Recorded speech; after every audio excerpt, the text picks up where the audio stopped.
All right. Well, hello everyone, and welcome to the No Fear Job Search webinar series.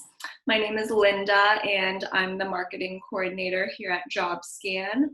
If you're not familiar with us, we're a Seattle-based company dedicated to making the best online tools for job seekers. And we put this No Fear Job Search webinar series together in response to all the stress and uncertainty in the world and the job market right now. And our goal with this series is to simply get as many job seekers as we can in front of the people and the tools that can help them today. And today's webinar that David is hosting is the 6th of 15 in the No Fear Job Search webinar series. I know a lot of you have attended our previous sessions as well, and we hope to see you in some of those future sessions. You can check out the entire series at jobscan.co/no-fear. And with that being said, I am delighted to turn it over to today's presenter, David Dunnington. Welcome, David, and take it away. Hi, everybody. Thanks, Linda, for that introduction, and welcome everybody to this seminar about how to create resumes in uncertain times, which I think definitely defines what we're experiencing right now.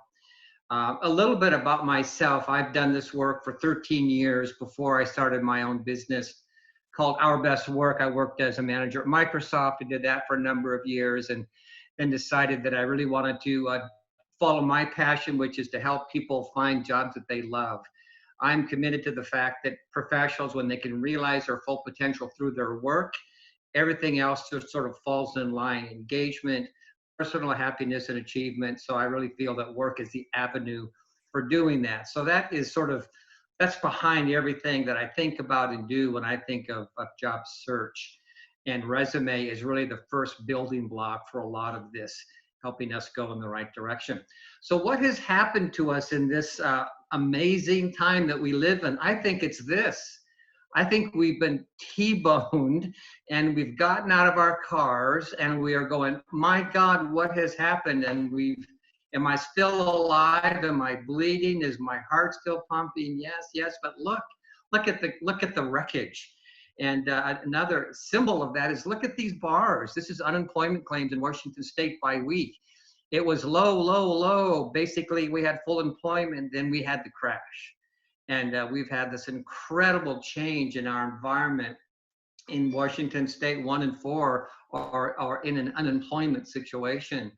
So I'm hoping that we can work together and address this. And the very first piece in job search, of course, is resumes, which is what we'll be talking about. So what do we do now? Here's what I think. We should double down and stay involved while others wait. There is this sort of syndrome happening, which we're going to wait to see what the governors tell us we can do, and can we meet with other people? Can we go out in public? I say don't wait. Go out and virtually start meeting and networking people who can help you in this T-boned world that we live in. More than ever, it's about our accomplishments and how to make them relevant to people who are working and need to hire. I've had 4 clients, for example, that have found jobs in the last week at Costco and at the Polyclinic, at the University of Washington, several people at Microsoft. So clients are finding work, but they're finding work because they are super relevant to the needs of what the business is requiring. I think it's really going to help with this job search process that we're explaining through Jobscan, is to become smart about how you go about looking for work. Please don't make it random.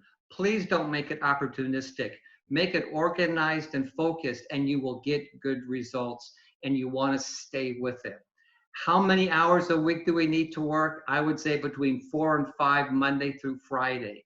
That's what the people were doing in 2007 when I started this business in the Great Recession. I worked with 150 managers from Washington Mutual, and they spent 5-6 hours every day, and they all found work within 90 days. So that seems to be a pretty good average, even in today's world. So I want to read to you, or have you read a interesting or a good quote about ways to use this time we have right now productively. In the rush to normal, use this time to consider which parts of normal are really worth rushing back to.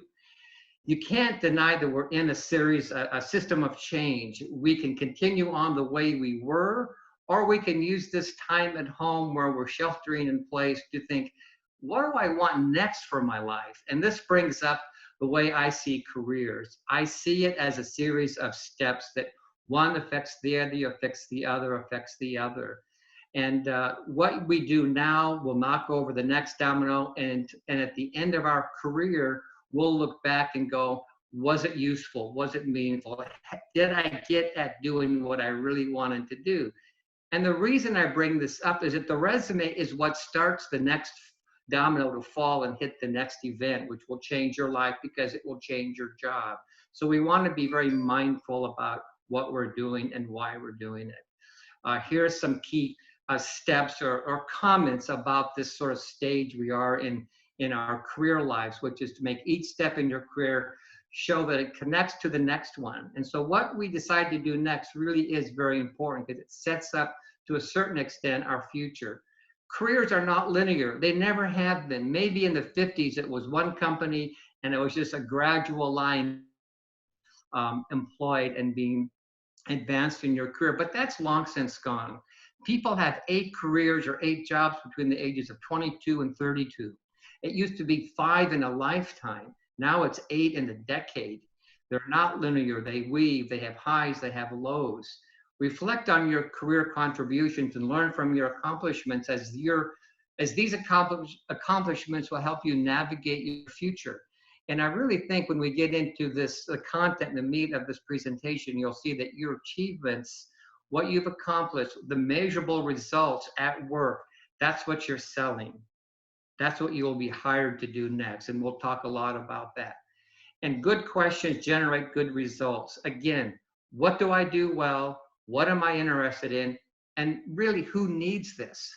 When those 3 questions come together, then you will have a good direction and a powerful resume to reflect that. So let's just take a second. I'd like to hear from the audience. And Linda, if you could send out a polling question to see how many are you in the early career phase, and that's between 1 and 5 years. How many are in 6 to 12, and how many are really 15 to 20? Give me a sense of how we break that down. So everyone should be seeing that poll on their screens right about now, and feel free to put down your answer. All right, it looks like we've got a majority in the mid to late career stage. Yep.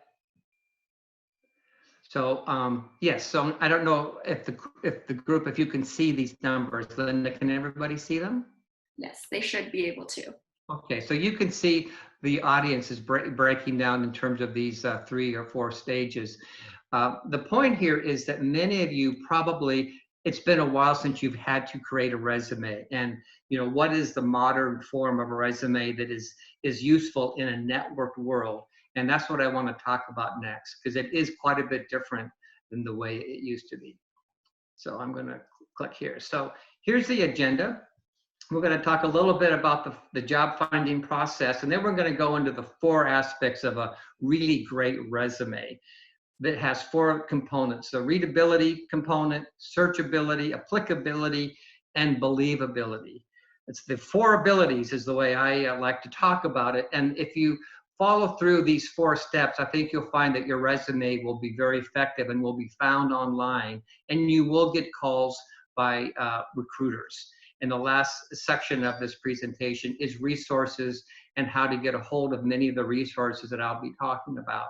So please, as I do talk about the resources and I'll show you examples, don't feel like you have to screenshot everything. You can if you want, but I'll be able to send you the templates and a lot of the check sheets that I'll be showing you so that you'll have that for your own use later on. Okay, so here's the job finding process. And For those of you maybe who haven't done it for a while, there are some new points here. The very first point that we've talked a little bit about is self-assessment, knowing what you do better than others. Sometimes that's the value proposition. It comes out in the 30-second commercial about yourself. But it's not easy sometimes to really know what are you best at and what's the context in which you can really do your best work. That takes some assessing and some talk throughs with the coach. I do this every day with people, and it's really very important. Why? Because it sets up the second step, which is what we'll be talking about today, resumes. This should reflect your self-assessment so that you are knocking the domino over in the right direction. It's a document with a purpose. It's a short story, a data sheet, and it has a very important thing called accomplishments, which are your proof points. Again, that's why you get hired. Those are the gold nuggets that we want to mine for. The next piece, and this would be new if you haven't looked for a job for a while, is LinkedIn. LinkedIn is a very powerful tool and is used by just about every recruiter that's trying to find qualified people. So you must have a good LinkedIn page.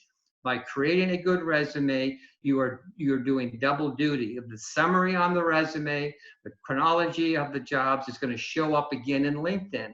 So you're doing two activities in one by really focusing more than a resume. Yes, you can expand it. You use pronouns, but the guts of it come from your resume. It should not be a lot different.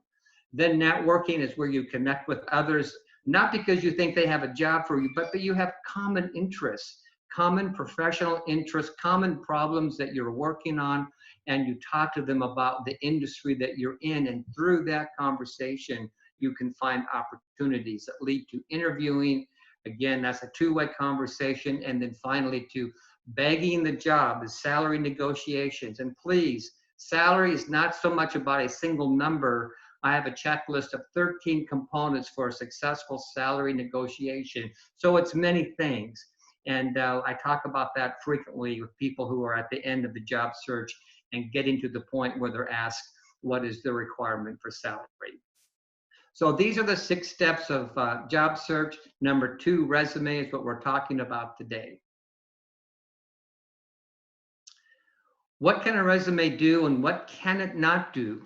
So as you can see, resume is a piece of a pie. There are about all of these items, 1, 2, 3, 4, 8 or 9 items that are part of this thing called job search. And resumes are an important tool to sell yourself to your employer. It really is a document that's tilted in a direction that will persuade somebody to listen to you and look at your accomplishments and consider hiring you. It will help you get callbacks from a recruiter. That's probably the single most important function of a resume, is for it to be found, for a recruiter to review it quickly and to say, aha, this person has the skills that we need. It matches to the job description. I'll give him or her a call. And it's also very important to use in follow-ups. As you're networking, especially as we do it from our home computers, after an email, you're going to always attach a resume. And that will be, kind of your calling card. So it's used to follow up with your networking that you've done online. Resumes do not necessarily make or break your ability to get a job. They are certainly necessary and you have to have it, but it's not the only thing that you need to get a job. And some of my clients start out kind of confused by that. I sent the application in with my resume and I never got a call back. What's going on? So oftentimes the resume, the keywords are missing. There's no networking support. There's no recommendations. There's some other pieces to the puzzle that need to be put into place. They are not very good at telling your whole story. It's just a data sheet that's very specific to the job requirements. You, of course, are a lot more than your resume, but it's going to be very focused and very limited. And most recruiters out there probably won't even read it. Only those recruiters that are looking for what you do, which by definition is a smaller set. So let's look at the 4 abilities. This is the next part in our agenda. We have the 4 abilities of a great resume. The first one is its readability. Is the key information about you easy to be found? And by easy, I mean within 6 seconds, will a recruiter know who you are, what you're good at, where you've done it, and a couple of accomplishments, which are reasons to hire you. In the story, you get a call back. And they are looking at hundreds a day. So readability is really important. Searchability is the second feature that's important in a resume. And this has to do with our networked digital society. Can your resume be found by recruiters based on keywords? And we're going to dig into each one of these facets here in detail. So I'm just trying to give you an overview at this point. But number two, very important, so that you are found among the tens of thousands of resumes that are being looked at. Using keywords will sift yours to the top, and I'll show you how to do that. Thirdly, is it applicable? Does your experience really describe what the employer wants? Or is it what you want him to see or her to see? And I encourage you to really look at what they're looking for and adjust everything in your resume and in your cover letters, and to a certain extent LinkedIn, to their requirements. So customization is very important. And again, because you're not waiting, you're getting out there and working the problem, you're going to be seen first.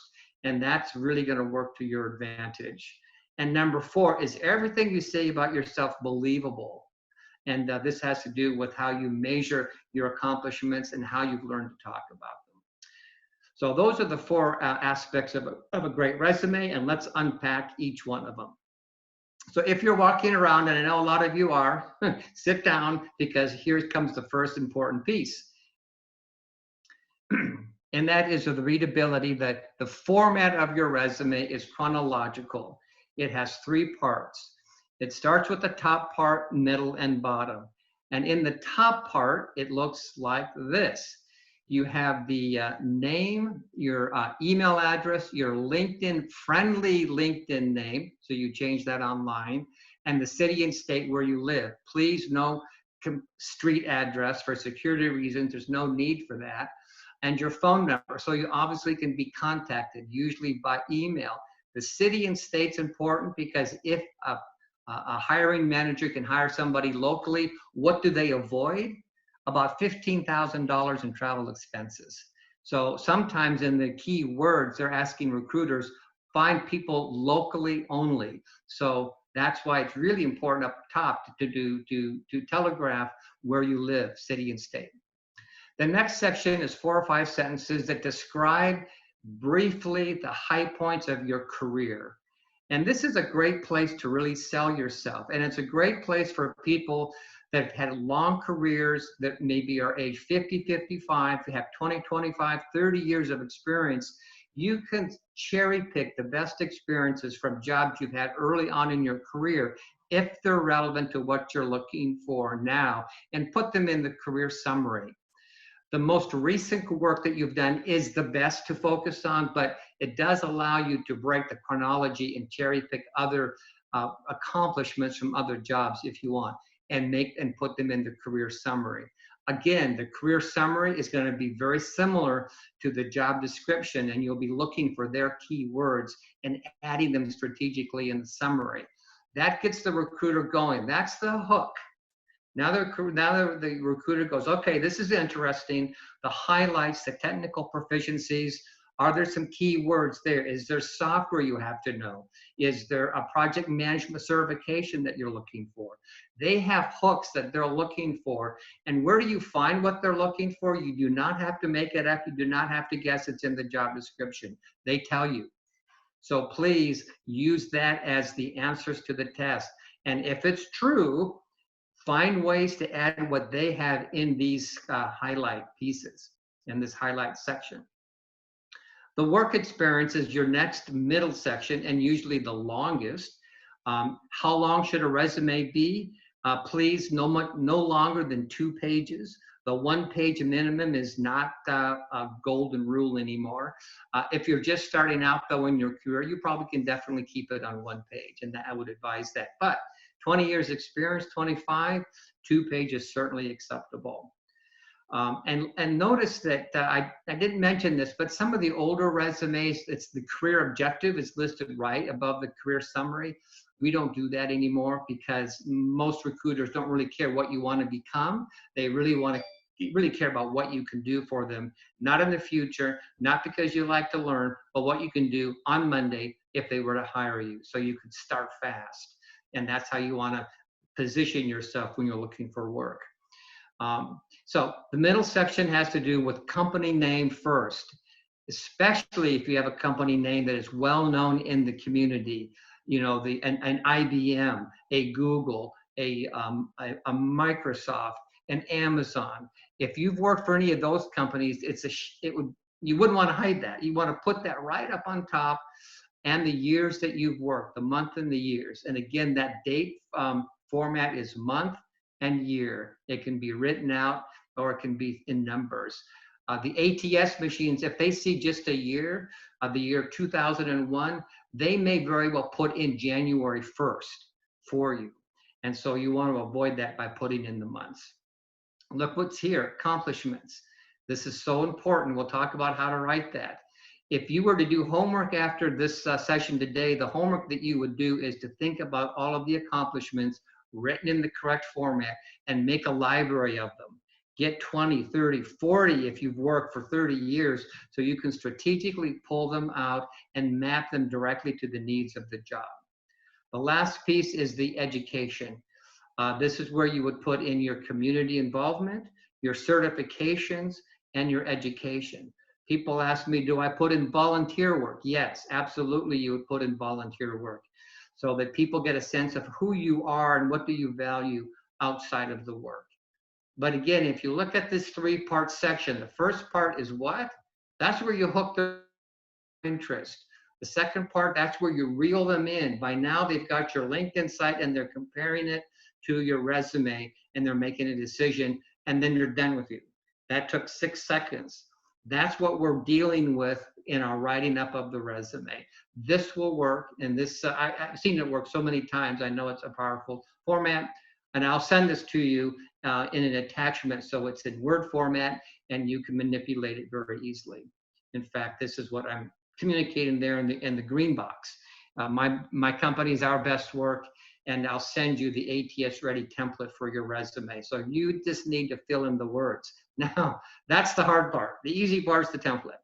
Filling in the words and making them align to the job description, that's the work that you do at your desk. Okay, so let me just pause. I'm ready to go on to the next section, which is searchability. And let's give Linda a chance to look at any comments that are coming in chat that maybe I've glanced over something too fast. Any questions, Linda, that I can address now? Yeah, we have a lot of questions coming in, and we'll just address a couple of them here. Angel asks, for searchability, if you live in a suburb of a major city, should you use the major city on your resume instead of the suburb? The major city. Okay, great. And you might be addressing this later, but a couple of people are asking, what if we're trying to break into a new industry and have no experience? How would you highlight those transferable skills?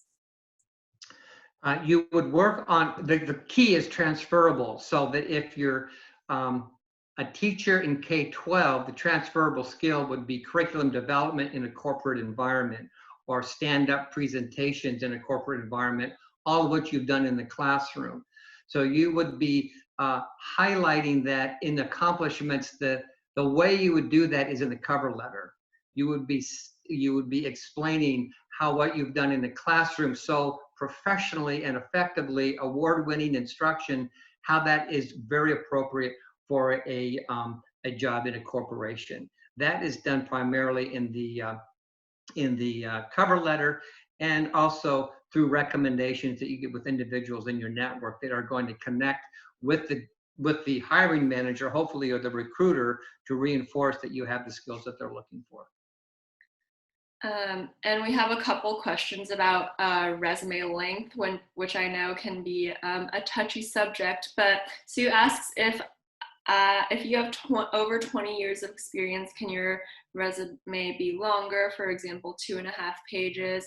And how do you find things to cut out of your resume if it's really getting up there? So It would look odd if you've worked for 20 years and on the very end of the second page, you had a ton of bullet points on that particular job because it was so long ago. The recruiter would be saying, hey, that's not relevant. What's relevant is what you've done from 2015 to 2020, really. And so a recruiter is going to read to the top fold and stop. They're going to look down the left side to see where you've done this work and the dates, but they're not going to have time to read that bottom section. So if you're writing it for a recruiter, look at the content in the very beginning of your career and whittle that down to about 2 bullet points. If you've had a lot of jobs, sometimes it's just, you just name the company and the date, name the company and the date, name the company and your job title and the date. Company name, job title, and the date, and forget the bullet points. Because it was so long ago, it really is irrelevant, unfortunately. I don't feel like it's irrelevant in my life, but others do. So it really comes across that way. And in so doing, you can probably move it up to 2 pages. Now, having said that, if you're a scientist, if you're a researcher, if you're a PhD type person with a ton of training and you've published a lot of papers, then that's a different story. And I'd want to talk to you offline about how to augment your resume with a CV that lists all the publications. And that's a little bit different. Right.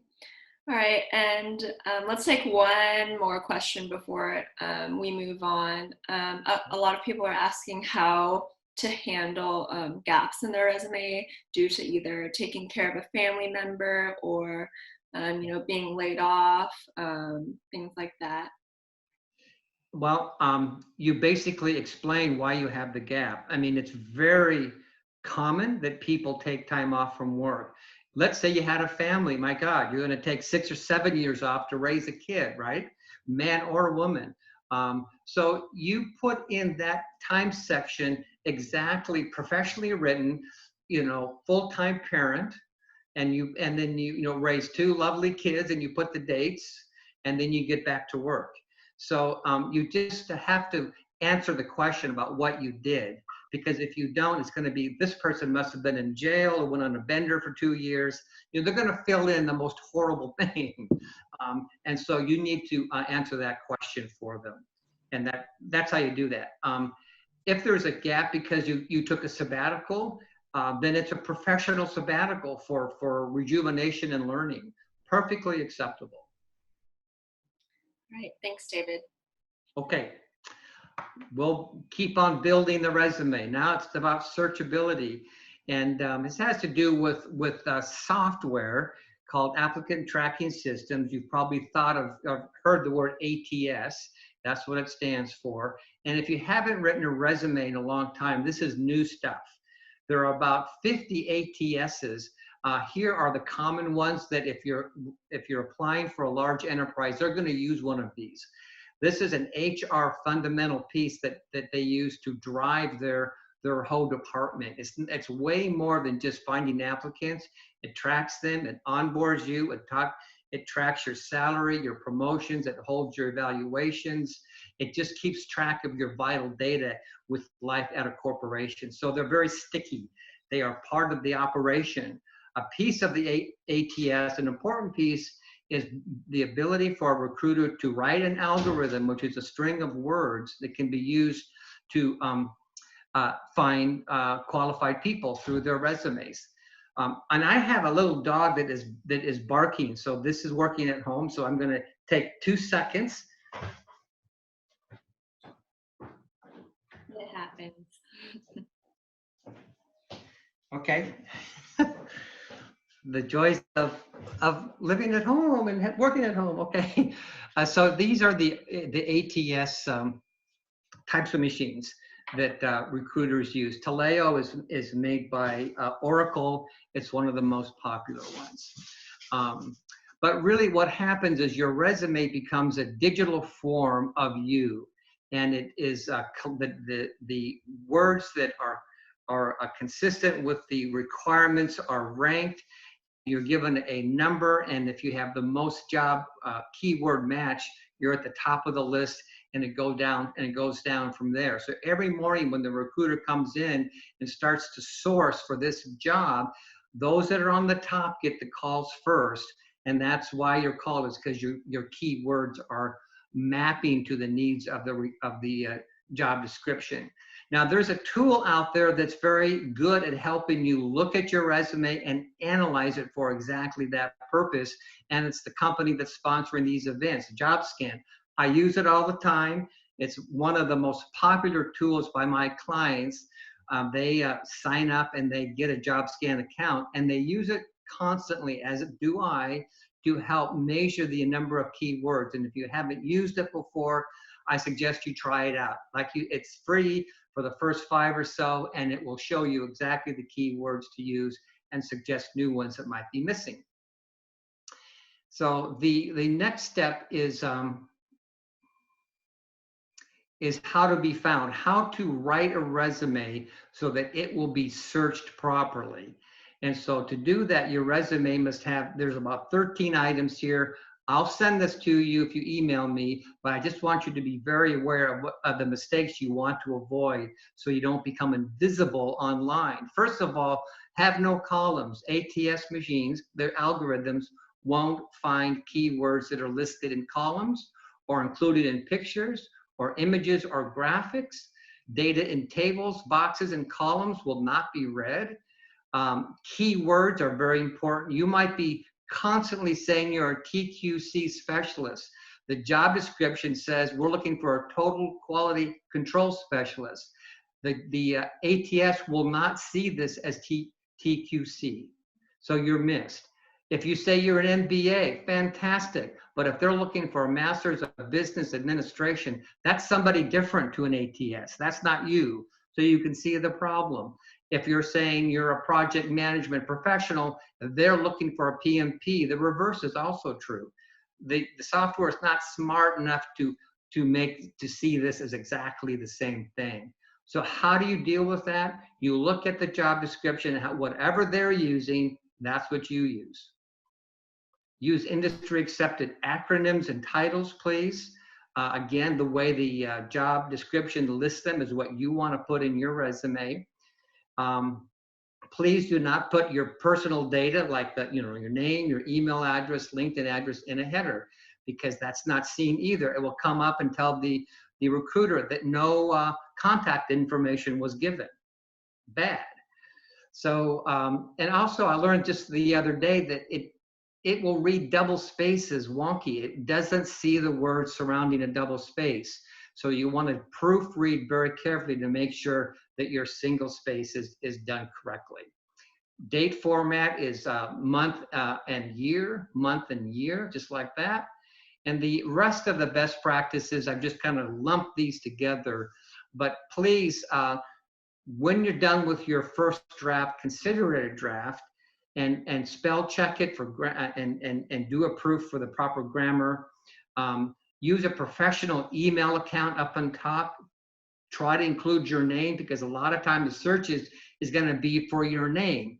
It's not going to be for doglover.com or dogglover@gmail.com.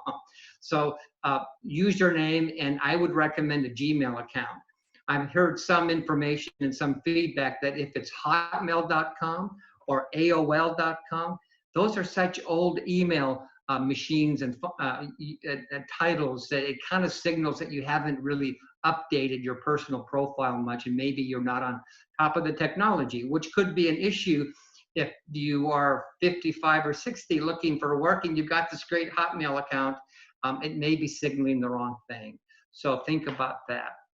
The best fonts for a resume are Times New Roman, Arial, Helvetica, Tahoma, Verdana, and font size, please, 11 or larger. 10 fonts is just very difficult to see, basically. And recruiters really, they look at so many of these. They're looking for ease of readability, ease of use. So I hope that is clear. It's not rocket science. The template that I will send you corrects for all of these things, and that it shows you, it doesn't ask you to put things in columns. It doesn't ask you to use pictures, but it is very important that you follow these rules. Okay, so here is one. I just want you to look at that. And that's a great resume, right? No, it's not. And that is because it's in these text boxes. It's using a table, and it's using some non-standard bullet points. Here's one I received just the other day. Great resume. It's pretty. It's from a person who's just graduated from college, trying to get her first job. So this has to all be redone. This is doesn't fit what recruiters are looking for in a professional grade resume. So this is not, nothing evil about this, but this is kind of the starting point from which you want to make the changes that we're talking about here in this little mini class.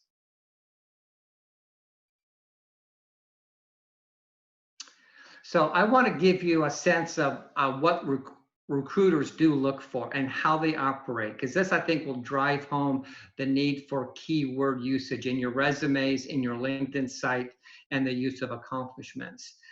Here's a Virginia Mason job rec. I pulled this from the internet. This is exactly what they had listed. They're looking for a manager of continuous performance. They want the person to be in healthcare industry person. They value performance coaching, more than 10 years experience. They want people who care about reducing costs, et cetera, and so on. So when they see a resume that looks like this, they get pretty interested. Look at the key words. I've popped them out for you. Performance coach, 15 years experience. And the reader's going to check down here. Really? 15 years for sure? Okay, I'm not sure that's 15, but it's a lot. Location, Seattle. Okay, so we don't have any move expenses. The big thing for your resume is your job title. This is a high value keyword. If this maps to the exact job title they're looking for, that's huge. And if it doesn't, you would put the exact one that you had, and then you would put in paren another job title that means the same thing. That's what they're looking for. So at least it's in there. Okay, it's not a lie. It's just maybe they're looking for a manager of performance improvement, and they didn't say the word continuous. You could doctor it right here and say what this means is manager performance improvement. But this is a very important section of your resume. This is the same industry, healthcare, and they care about reducing costs. So this is going to be read by a recruiter, and you're going to get a call. Okay. So let me pause again and just see if there are any questions, Linda. This is kind of ad hoc, but this is important. Do you have any questions that we need to address right now? Sure. We've got a question here asking about ATS. If different companies use different ATS, will there be a difference in how they read your resume? Slightly, but the rules of the road that I've been explaining to you are generic enough that they should work with the majority of the ATS machines. Great. And a question about verb tenses and singulars versus plurals. Do you recommend using past or present tense in your resume? And also for singulars versus plurals, is it necessary to match the exact keyword, even if it makes the wording awkward? Yes, unfortunately, if you have a plural version of the word and the ATS is looking, because you know that from the job description, singular, then it won't recognize the word. It's that specific.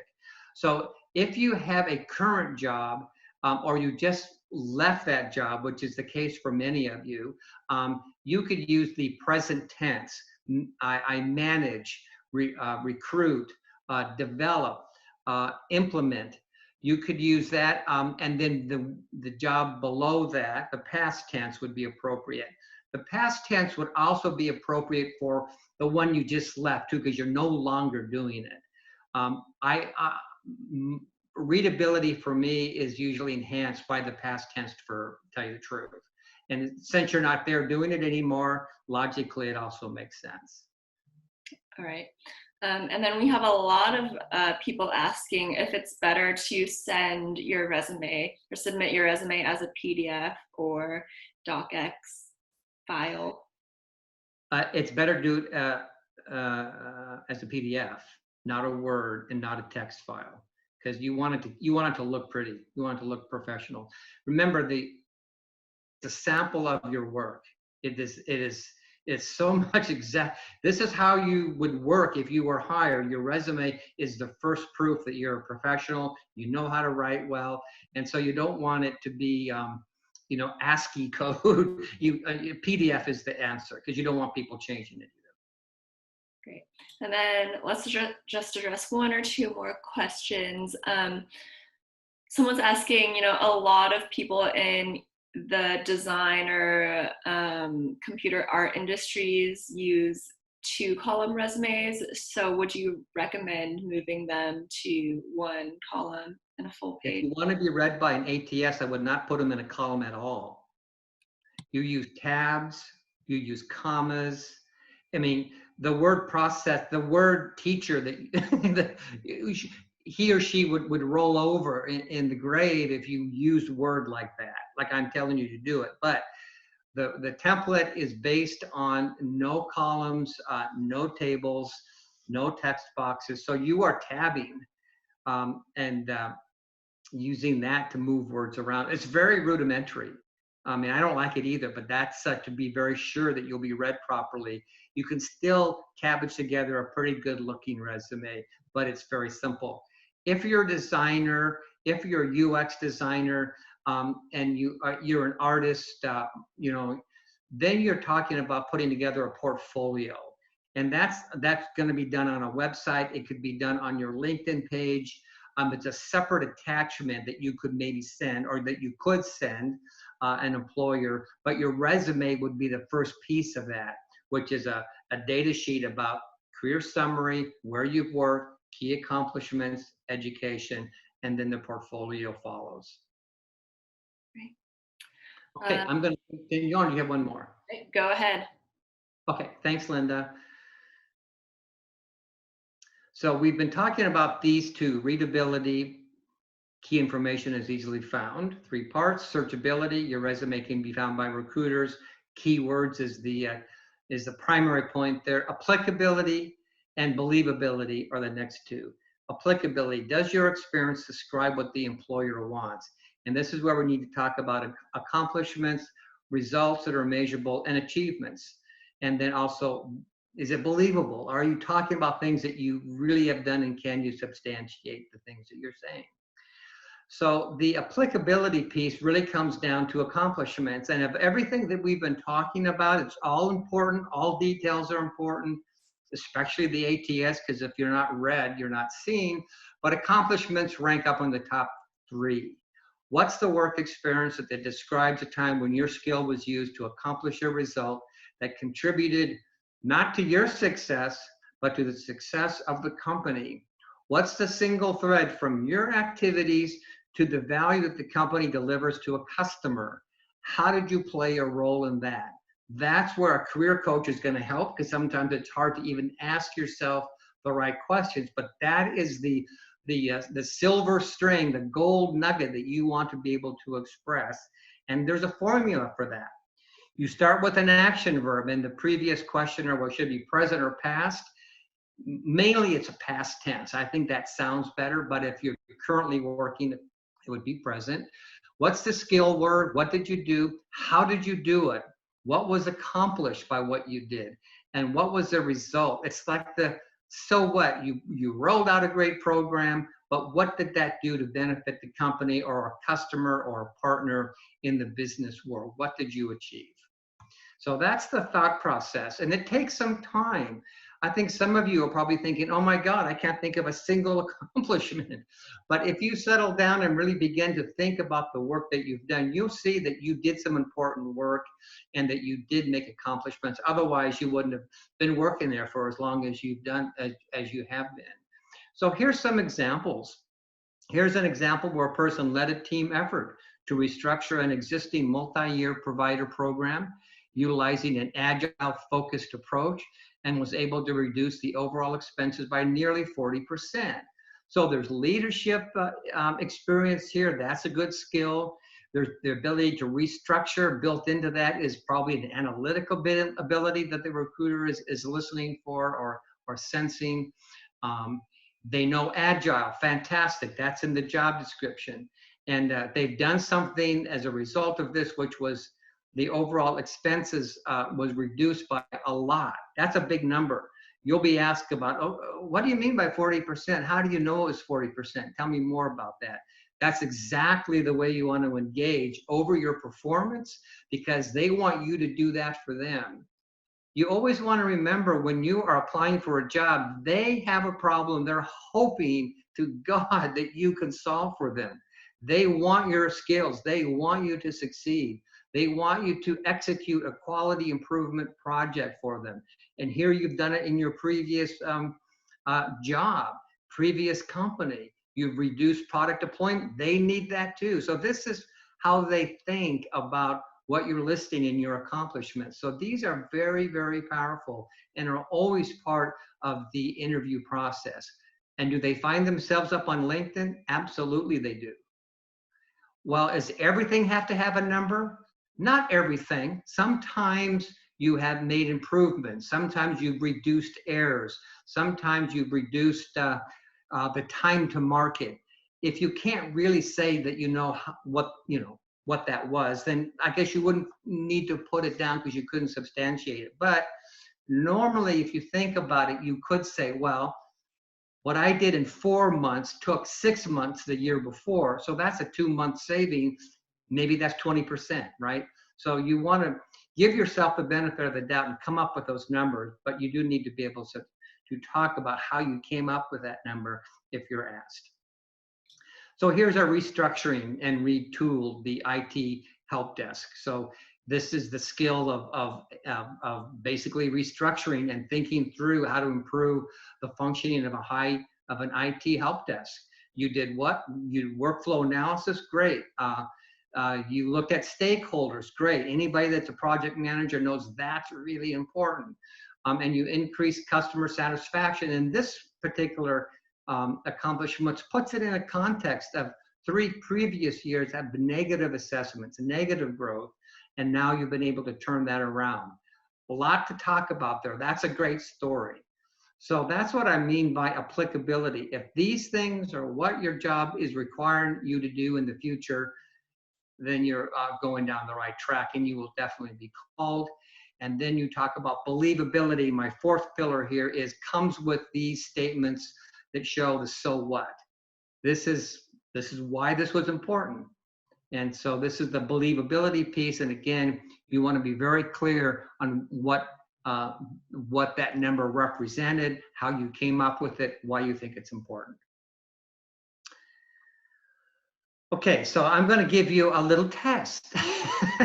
See if you were walking around or if you were listening. So I'm going to give you some accomplishment statements, and I want you to say whether you think this is a good, well-written one based on the formula and what we've been talking about, or a bad one. I've got 4. Here's the first one. This accomplishment. So this person developed strategic growth and retention plans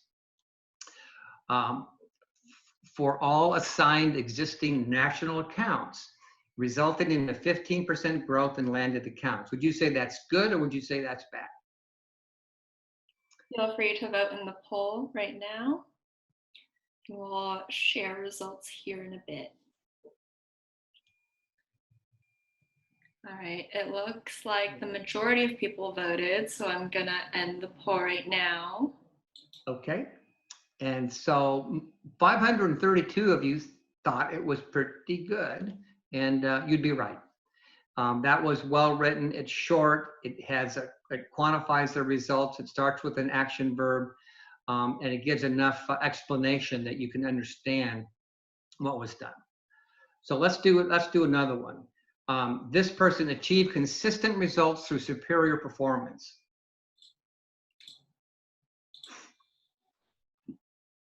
Everyone should be seeing the poll on their screens right now. Mm-hmm.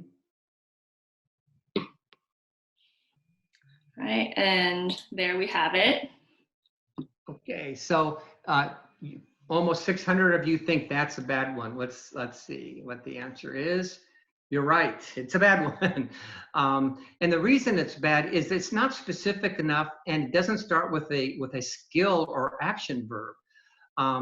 And a lot of times people will kind of throw out there that they have superior performance in certain areas, but what does that mean? What are some characteristics of superior performance? That would definitely need to be in this accomplishment statement. And how did you get the superior performance? Did you analyze something? Did you put together a plan? Was it strategic? What exactly did you do? I think you get the point because most of you got the right answer. Third one, leadership support for the BI team providing data analysis and reporting. What do you think of that one? Right, we've got about 70% of people voting. And there we have it, about 80% think that is a bad one. Yes, and I would agree with you. Leadership support, again, is very nebulous. It just begs the question, what do you mean by leadership? And it's not an action verb. If you have, and the BI, what if the company talks about business intelligence? The ATS has no idea what BI is. You and I do, and your recruiter, after he or she would read your resume, but it wouldn't even get that far because some of these key words, if there are others especially, would make your skill set invisible to them. So you provided data and analysis, but what was the result? What did you improve? What errors did you reduce? What revenue did you increase? What partnership did you improve? There needs to be some answer to the question, so what? And here's the last one. This person built a team of 10 consultants to work collaboratively across departments. You can read it yourself, but what do you think about this? Yeah, as people are voting, we can address some questions here. So Sumami is asking, in certain industries such as government relations, metrics are really hard to pin down. Any advice on this? That's an interesting question. Government relations, where you are having contact with other government agencies, right? I think the kind of contacts would be, or the kind of metric would be, how many contacts typically were you responsible for? And what did you improve based on those contacts? What got better? And if you were thinking, if you did not do a good job, how would your government department agency, how would it have been crippled or been less effective if you weren't there doing your work? That can reveal for you some of your key accomplishments and some of the, the ways that you might quantify your results. But I'm always interested in the scope of the work. How big of a department? Are we talking 10 people? Are we talking 1,500 people? And, was it a leadership activity? Was it a communication? Was it a proposal writing?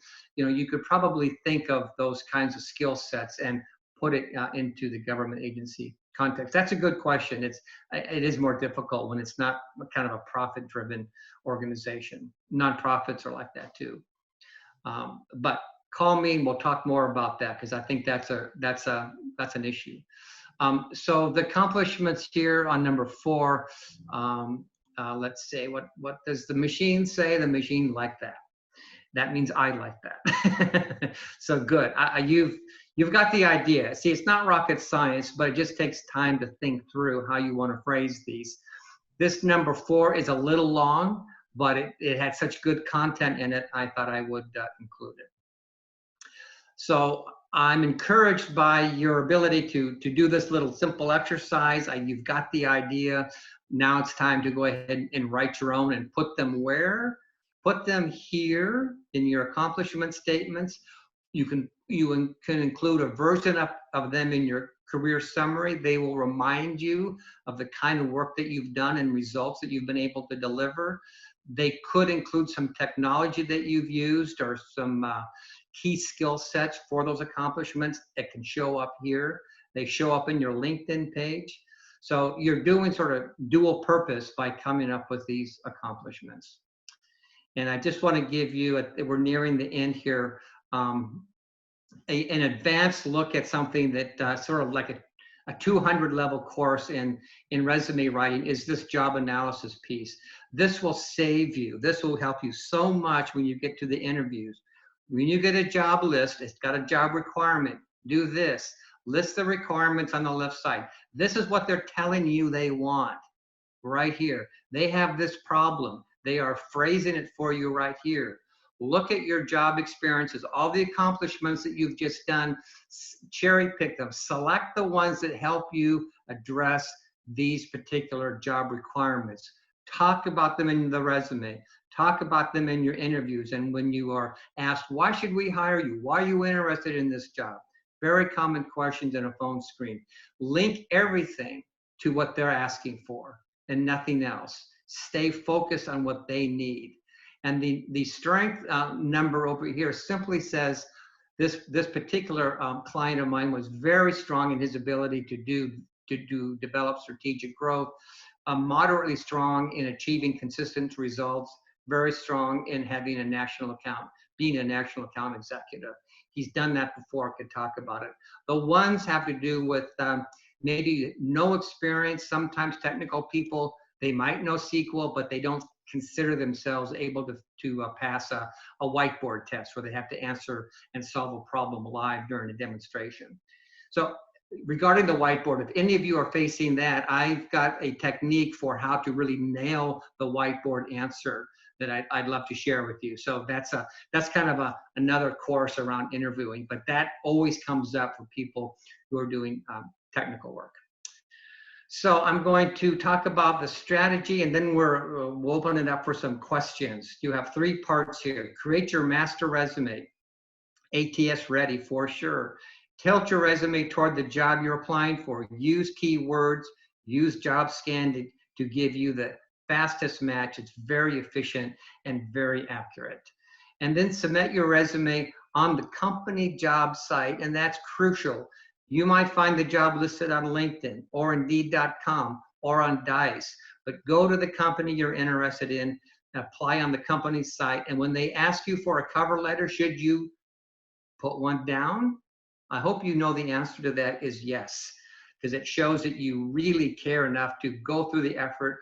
And for the question about transferable skills, that's where the magic happens. That's where you explain why you're so well qualified for this job. You don't need additional training. The skills you've used in one industry, very applicable to this new industry. And I can help you with that language if you need. So, okay, so that is my address, davidD@ourbestwork.com, davidD@ourbestwork.com. And the next slide is my address again. And these are the resources that I'll send to you. The resume template, the job analysis worksheet, very simple, that I just showed you.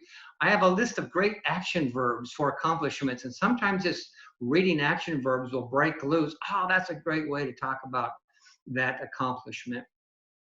So I can send that to you by emailing me with the word resources in the title, and that will then trigger me to send you these 3 things, plus the city of Seattle. For those of you who live in Seattle, has a great handbook on just resources for people who have lost income, who need help with housing, are worried about their unemployment, need help with food banks, clothing, etc.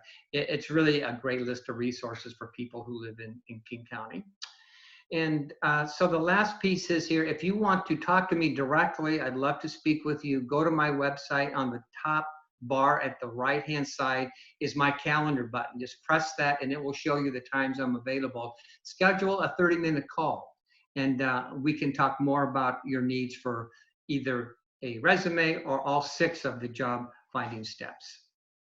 So Linda, that concludes for today, and if people want to ask some questions now, that would be perfectly fine. I know we're right about the end of the meeting, but I'll stay as long as you want. Thank you so much, David, and thank you for willing to share all these resources. If you want any of the resources David is willing to share, the resume template, the job analysis worksheet, please be sure to email him at the email on the screen. We'll just leave this up for a little bit so people have time to jot it down. Yeah, with that, let's move on to some questions. I think we have about 5 to 10 minutes. So let's see. Angelica is asking, how many of your bullet points should be quantified? Should all of them be quantified? Okay, so the question was, do I share all of the bullet points? Is that it, Linda? Or should all of the bullet points be quantified with numbers? No, no. The majority should, but I understand what you're saying. It's a little unbelievable sometimes that everything is measured in a revenue number or something like that. So no, if you've got 6 bullet points and you have 3 that have really great quantifications, metrics, that would be sufficient. The other 3, though, shouldn't be neglectful of saying that you had a positive result. And you can talk about in terms of, improved customer satisfaction. That's a great result. You don't happen to have a number, but you definitely would want to say that. Great. And someone has a question about soft skills. Lots of job postings have soft skills on them, including communication and organizational skills. So should these go in the resume? And if so, where do they belong? Yep. They belong, soft skills are really important. So they would show up in the job summary, they would show up as accomplishments, and they would show up in the cover letter. And the way to use those soft skills is going to be suggested by the job description. And when they say they want, somebody who has strong communication skills, you will need to unpack that in terms of your accomplishments and ask yourself, what does that mean to me in the work that I've just been doing? Was that guidance? Was that goal setting? Was that facilitating workshops? Was that teaching classes internally? Was that overcoming resistance in a sales situation? You want to kind of give an example of what you mean by effective communication within the context of the job that you're looking for. If it's a sales job, there's probably some pretty straightforward ways to talk about that. But let me just talk about the soft skills. It's very important. So communication, innovation, creativity, adaptability, flexibility, ability to take feedback, quick learning. These are the top 7 that come up over and over and over again of what companies really are valuing. They're very easy to say. It's very difficult to do. And so I work with my clients to come up with accomplishments and ways to talk about that that's relevant, that will be believable, and really does connect with what you've been doing in the past in your job. And let's take one last question here. Let's see. Any tips for fresh grads doing job searching right now, as maybe they don't have as much to enlist with accomplishments? Mm-hmm. So if you graduated from what you think is a prestigious school with a high grade point, I would put that near the top. That is going to violate the rule of putting at the bottom. I would put that above the work experience, because you want to market that you've graduated from Dartmouth School of Business, grade point average 3.85. That kind of thing would be good. If you don't have that, then you put that down in education, normally, like the rest of us who don't have a Dartmouth education. But that's one thing. And then courses that you've taken that you really feel that you shined in, the business intelligence course, the machine learning course, data analysis course, social concepts of fairness, whatever that might be, you can talk a little bit about those things in your summary to give them a flavor of what it is you've learned and how you want to apply it. Beyond that, you probably have some jobs that you've done that in your past, before college or during college, that you would want to list. Having employment part-time while going to school, really shows a dedication to learning and some discipline to both use your time to earn money and go to school at the same time. That's a really great character trait that you don't even have to talk about it, just by having the dates about what you've done would telegraph that pretty clearly. But if you have somebody, the game here is to get recommended by a professor, by a colleague, to network with somebody who's got a job that you are interested in, and ask that person, how can I get started? Here's my background. Can I volunteer? Can I internship? Maybe you could do something for free for 3 months and demonstrate your abilities. These are different strategies for people who are just getting started. All right, and a lot of people are asking about those top 7 soft skills that companies are looking for. Could you quickly just repeat those again? So those are skills. The interpersonal communication skill is a whole category of skills, but that's one. Innovation, creativity, adaptability, flexibility, learnability, the ability to learn quickly, and the willingness and ability to take feedback and make positive changes. And the last one around change is just being able to deal with a changing, ambiguous environment. Thriving in ambiguous environments is almost asked by all large companies. You see it constantly with Amazon. How do you deal with ambiguity? Well, how do you? We need to talk about that. What are some examples where you perform without being given very clear instructions, but you decided what to do and it turned out great? Great. Thank you so much, David. And that's unfortunately it for today, but we hope to see some of you at our future webinars this week and next week. And best of luck to everyone in all of your job searches and navigating these difficult times. Thank you. Thank you, Linda. Thank you, everybody. Thank you, David. See Bye. you. Online listings make applying for jobs easier than ever. So why aren't you getting a response from employers? Easy applications means more applicants, which means more competition. Leading companies use automated software tools called Applicant Tracking Systems, or ATS, that weed out many resumes before they even reach a real person. So how do you cut through the noise? With Jobscan. Jobscan uses artificial intelligence to get your resume past the filters. We've reverse engineered their systems to create an intelligent tool that provides proprietary insights to optimize your resume at a much deeper level, so you can tailor your resume for each job based on precise keywords and skills most valued by the company. Jobscan can even optimize your LinkedIn profile so company recruiters find you before you even know they're looking for your skill set. Let Jobscan maximize your chances with every application. Register for your free account and run your first scan today.